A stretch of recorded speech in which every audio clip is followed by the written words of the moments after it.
It's obvious until this point that the Appearance panel holds a certain amount of power inside of Illustrator, especially when it comes to working with attributes of each of your objects. But hold on to your seats, the real power comes through another feature inside of Illustrator called Live Effects. Live Effects are accessible directly through the Appearance panel, which again make it that much more important for you to understand what the Appearance panel means and how it works. A live effect is something that basically changes the appearance of a particular path, but does not change the underlying structure of the path itself. Let's start off with a very basic example, and then we'll begin to see where this goes. I'm working with this regular appearances file. I've actually reverted back to the original state of this file. I'm actually going to select this object right here. This has a white fill and a black stroke, and maybe I want to add a soft drop shadow effect to this particular shape. In the past, I can go over to the effect menu and I could choose to apply a particular effect. By the way, you'll also notice that the filter menu no longer exists here inside of Illustrator. Right now, the effect menu has all the settings necessary inside of that. But you can also access all the effects directly through the Appearance panel now from the bottom here, where I can choose to add a new effect. So I'm going to click over here. I'm going to go ahead and choose Stylize, and then I'm going to choose Drop Shadow.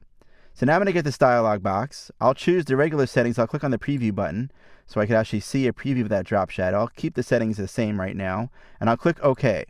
The important thing to realize here is that now in the Appearance panel, besides my stroke attribute and my fill attribute, I also have a drop shadow attribute. Again, this is because that Illustrator is now showing to me that I've added this additional appearance to my object itself. The reason why it's important to understand that a drop shadow is added in this case as an appearance is that if I were to change my shape or move it or adjust it or resize it in any way, the drop shadow would simply update itself. It's not necessarily an effect that once I apply it, I have to then reapply it if I make changes. Anything that I now do to this shape, for example, if I were to go ahead and grab the edge here and adjust the scale of it, notice that the drop shadow automatically updates. I'm going to press undo to go back to where I was before. If I want to now change that drop shadow effect, I also have the ability again to go to the Appearance panel, and the same way that I was able to adjust fills and strokes by clicking on them, I can now click on the word drop shadow, which brings up the dialog box, and here I could adjust its setting. For example, maybe I want the opacity to be a little bit lighter, maybe 30%. So now I've gone ahead and I've updated that particular drop shadow. Again, I do that all through the Appearance panel. If I wanted to remove the drop shadow from this particular object, I could simply take it and drag it to the trash can. I'm going to go ahead and press undo for a second because Illustrator CS4 now also has the ability to simply turn on and off effects that have already been applied to an object. For example, if you look on the far left of the Appearance panel, you'll see these little eyeballs here. These eyeballs control the visibility of the effects that are being applied or the attributes that are being applied to that object. For example, right now my path is my target, and I now have a fill, a stroke, and also my drop shadow, which are all visible. If I go ahead and I decide to hide the visibility of the drop shadow, notice that I don't see the drop shadow here, and maybe I just want to experiment with this. I don't want to throw out the drop shadow and lose its settings, but maybe temporarily or maybe just for one object I just want to turn off the drop shadow. I can hide its visibility without having to lose it because at any time I can now bring that drop shadow back by clicking on this icon and bring back its visibility. Whereas if I had basically deleted that drop shadow, there's no way for me to easily bring that back. And this is important, especially when you're dealing with finicky clients or managers or creative directors, and they want to see something one way and they're constantly saying, oh, you know what, maybe go back to the old way of seeing it, or show me what it looks like with it or without it. Instead of having multiple copies, you could have one object and just simply click on the eyeballs to hide or show those particular attributes within the Appearance panel.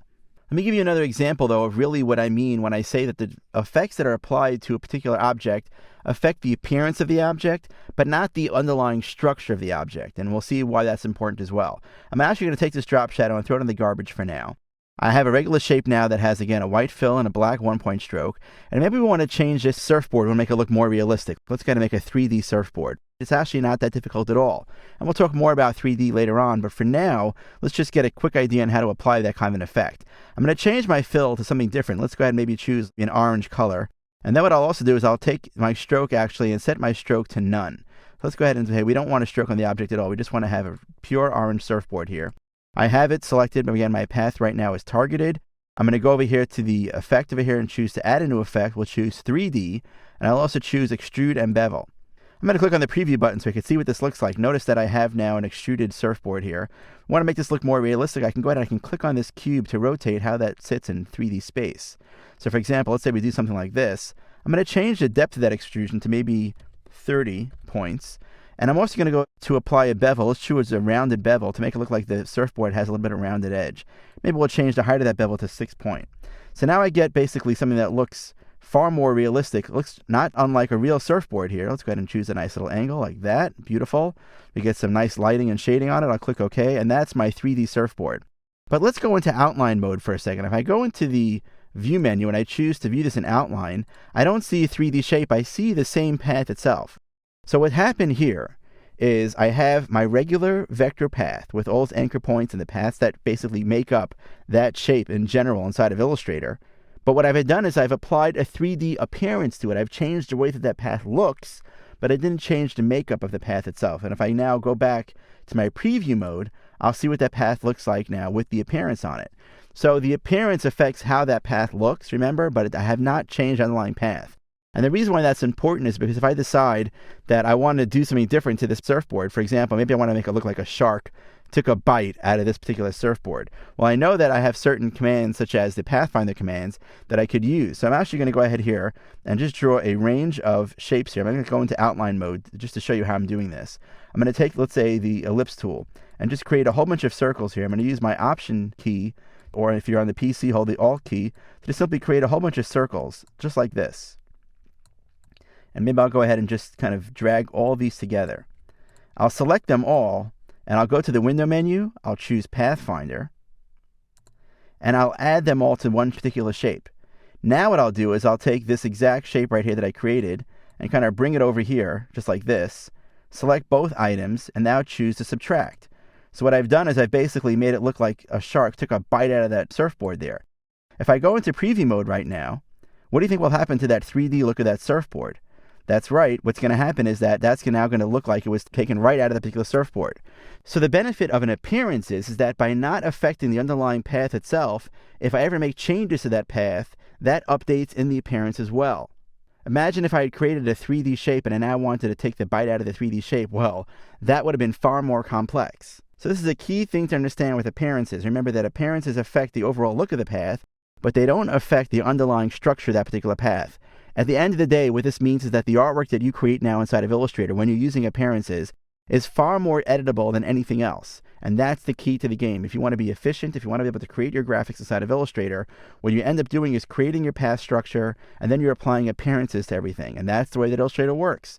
So it's very simple from that perspective. Hopefully, this gives you more of an idea or an understanding of what the appearances are, how effects are applied to these particular shapes, why they're called live effects inside of Illustrator.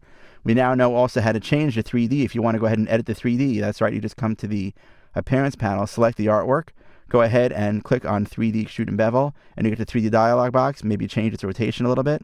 Click on the preview, and I could very easily change how that looks with just a few clicks of the mouse. That would have been very difficult for me to do if I had changed the underlying structure of the vector shape.